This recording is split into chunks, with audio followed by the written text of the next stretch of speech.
लंबी आयु हमारे लिए श्राप है या कोई वरदान, हम इसी पे चर्चा कर रहे हैं। देखो, कोई भी हो वो यहाँ से जाना नहीं चाहता। वो चाहता है कि वो ज़्यादा से ज़्यादा लंबे समय तक यहाँ जीवित रहे। लोग चाहते तो यहीं कि 200-300 वर्ष की आयु हो। जो उनने कमाया है, इकट्ठा किया है, उसको भोगें तो सही। लेकिन भाई, औसतन आयु हमारी है कितनी? सभी जानते हैं कि 65 से 70 साल, ज़्यादा से ज़्यादा 75 साल हमारी औसतन आयु है। और जो इससे ज़्यादा लंबी आयु जीते हैं, आप उनकी जीवन शैली देखें तो आप पाएंगे कि वो अनगिनत रोगों से ग्रस्त हैं। हॉस्पिटल में चले जाओ, आपको लगेगा, समझ आ जाएगा कि मैं ऐसा क्यों कह रहा हूँ। देखो किस तरह से वहाँ लाइनें लगी हुई हैं। हर व्यक्ति, हर बुजुर्ग किसी न किसी रोग से प्रेरित है, पीड़ित है। अब आप बताइए, क्या चाहेंगे ऐसी दुर्दशा होनी हमारी भी? तो भाई, हम ये भी तो नहीं चाहते कि यहाँ से जल्दी चले जाएं। कौन कहता है तुम्हें जाने के लिए? पहले तो ये समझो, कोई नहीं कहता कि यहाँ से तुम जाओ। वो तो परमात्मा के यहाँ लिख दिया गया है कि तुम्हें इस समय आना ही होगा, तो वहाँ तुम्हें पहुँचना ही होगा। लेकिन फिर भी हमारे मन में यही चलता रहता है कि हम लंबी आयु जिए।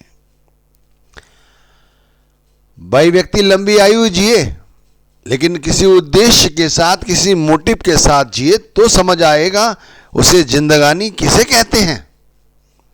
लेकिन हम तो दिन रात कचरा इकट्ठा करने में लगे रहते हैं। माफ करना, मैं रुपये पैसों को कचरे से ज्यादा अहमियत नहीं दूंगा। क्यों भाई? क्योंकि ये कचरा यहीं रह जाता है। इन धन दौलत के जो आप दिन रात इकट्ठी करने में लगे रहते हैं, हम ये मात्र कचरे जैसा ही तो है।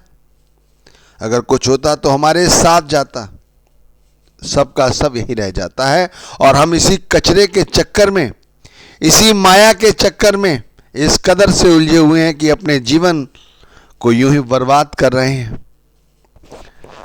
और यही चाहते हैं कि हम भोगेंगे इस रुपए पैसे को जो हमने इकट्ठा किया है। जब लेकिन भोगने की बारी आती है तो लोग चले जाते हैं। अरे, मैं खुद अपने जानकार के बारे में बताता हूं। एक मकान उन्होंने बनाया बहुत ही सुंदर, और गृह के प्रवेश से कम 20 दिन पहले उनकी किसी एक्सीडेंट में मृत्यु हो गई। उन्हें गए हुए कम से कम 5 वर्ष हो गए हैं, लेकिन उनके बच्चे आज उस मकान को भोग रहे हैं। उनकी पत्नी वहां रह रही है। वही एक्सीडेंट है, लेकिन हो ना हो, ये विधाता का ही तो कोई रचा हुआ कानून है जो लागू किया गया उनके ऊपर, हमारे ऊपर किया जाता है। हम भी चाहे फिर किसी तरह से अपने आप को समझाएं, लेकिन भाई होता वही है जो वो परमात्मा रच देता है, लिख देता है। मैं ये नहीं कहता कि ये सब करना गलत है। दुनिया में आए हो तो भाई ये जिम्मेवारियां उठानी पड़ेंगी। इन जिम्मेवारियों को पूरा करने के लिए धन दौलत भी चाहिए, लेकिन धन दौलत के चक्कर में अपने जीवन के मुख्य उद्देश्य को ही तुमने भुला दिया तो फिर क्या फायदा? संत महात्मा कहते हैं कि सब कुछ करो, लेकिन मर्यादा में रहकर करो, संयम में रह के करो। और संयम कैसे लाया जाता है, कैसे जिया जाता है मर्यादा में? तो भाई, मर्यादा में वही व्यक्ति जी सकता है जिसे अपना लक्ष्य पता है। निरुद्देश्य व्यक्ति कभी भी मर्यादा में नहीं जी सकता। कोई भी स्त्री मर्यादा का जब तक पालन नहीं कर पाएगी, जब तक अपने आप को परमात्मा और परमात्मा को पाने के लक्ष्य को आगे नहीं रखेगी। हम सभी भी यदि चाहते हैं कि उस परमात्मा की दरगाह में हमारा प्रवेश हो, उस तक हमारी फरियाद पहुंचे। जो हम सिमरन करते हैं दिन रात, ये सिमरन क्यों किया जाता है? इस सिमरन का क्या फायदा है? इस सिमरन का फायदा है, हम इस सिमरन के द्वारा उस परमात्मा को पुकार रहे होते हैं। हम सिमरन के द्वारा ये चाहते हैं कि हमारी आवाज उस परमात्मा के कानों तक पहुंच जाए, हमारी आवाज वो सुन ले, हमारी फरियाद वो सुन ले, हमारी इल्तिजा वो सुन ले, हमारी प्रार्थना वो सुन ले। भाई हम इसीलिए सिमरन करते हैं। और जिन लोगों का सिमरन ऊंचे दर्जे का होता है, या जिन लोगों की फरियाद में करुणा होती है, भावना होती है, प्रेम होता है, विश्वास होता है, वही आवाज उस परमात्मा के कानों तक पहुंचती है। वरना दुनिया तो चिल्ला रही है, कितना शोर है इसके अंदर, आप खुद अनुभव करके देख लो और अनुभव किया भी होगा। और ये शोर किस चीज के लिए है? ये शोर है इसी दुनिया की माया के लिए, कचरे के लिए, धन दौलत के लिए। लेकिन भाई इस तरह तो नहीं बनेगा। पशु योनि या अन्य योनियों में मनुष्य योनि को सबसे सर्वोत्तम योनि कहा गया है। क्यों? क्योंकि भाई ये योनि भोग योनि के साथ कर्म योनि भी है। यह हम पुराने कर्मों का भुगतान कर रहे हैं और नए कर्म करके और उन कर्मों का भुगतान करने के लिए आगे फिर हमें जाना होगा। क्या अच्छा नहीं होगा कि हम अपने पुराने कर्मों का भुगतान करें और ऐसे कर्म आगे करें जिससे कि हम फिर दोबारा से इस 84 लाख योनियों की जिया जून में इस कदर तो हमारी बेकदरी ना हो। बेकदरी का मतलब समझते हैं आप? बेकदरी का मतलब है कि भाई हमने इतनी मेहनत मशक्कत की इस परिवार के लिए, जब हमारी कमर झुक जाती है, हमारा पार्टनर हमारे साथ से हमारा साथ छोड़ देता है, चला जाता है, परमात्मा उसे अपने पास बुला लेता है, हमें कोई असाध्य रोग लग जाता है, फिर देखो हमारे शरीर की कैसी बेकदरी होती है। जाके देखो वृद्ध आश्रमों में, देखो आसपास जो आपके रहते हैं बुजुर्ग, किस तरह से उनकी दिनचर्या है। लंबी आयु जी रहे हैं लेकिन फिर भी और जीना चाहते हैं। योग माया का भ्रम देखो किस तरह से भ्रमित कर रखा है, और जीना चाहते हैं। असाध्य रोग से पीड़ित हैं लेकिन फिर भी यहां से जाना नहीं चाहते, इस मृत्यु लोक को नहीं छोड़ना चाहते। कितना बड़ा दुर्भाग्य है। हम अपना लक्ष्य क्यों नहीं आगे रखते? लोगों से वैर पालते हैं, क्रोध करते हैं, ईर्ष्या रखते हैं।